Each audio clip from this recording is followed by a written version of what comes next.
માહોલ જામ્યો છે।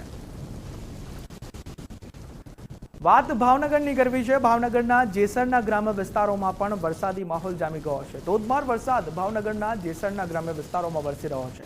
મેઘરાજાની એન્ટ્રી થઈ અને જે ખેડૂતો ચિંતામાં હતા, વરસાદ ખેંચાયો હતો, પરંતુ હવે ખેડૂતોમાં ખુશી જોવા મળી રહી છે। જે વાવણી લાયક વરસાદ થયો છે તેના કારણે ખેડૂતો ખુશખુશાલ છે। જેસર, બીલા, સરેરા, ઉગલવાણામાં સારો વરસાદ થયો છે। ગરમી અને બફારાથી લોકોને રાહત મળી, પરંતુ સૌથી વધુ ખુશી જગતના તાતને જોવા મળી રહી છે। વરસાદના આગમન સાથે જ ખેતી માટે અનુકૂળ વાતાવરણ હવે થઈ ગયું છે। જે વાવણી લાયક વરસાદ હવે થઈ ગયો છે, તેથી હવે ખેડૂતો વાવણી કરી શકશે, પાક વાવી શકશે। વાત ભાવનગરની જ। ભાવનગર શહેર અને જિલ્લામાં વરસાદની શરૂઆત થઈ ગઈ છે। મેઘરાજાની એન્ટ્રી ગુજરાતમાં ધીમે ધીમે થઈ રહી છે। ભાવનગરના દ્રશ્યો, ભાવનગર શહેરમાં પણ વાતાવરણ બદલાઈ ગયું છે। શહેર અને વિસ્તારોમાં વરસાદ, ધોધમાર વરસાદ ખાબક્યો છે।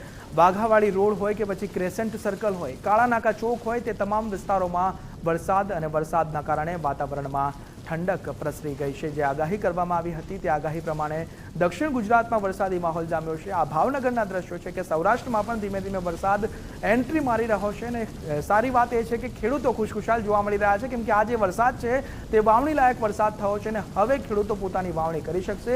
પોતાનો પાક તેમને સાનુકૂળ સ્થિતિ, વાતાવરણ મળી ગયું છે ખેડૂતોને।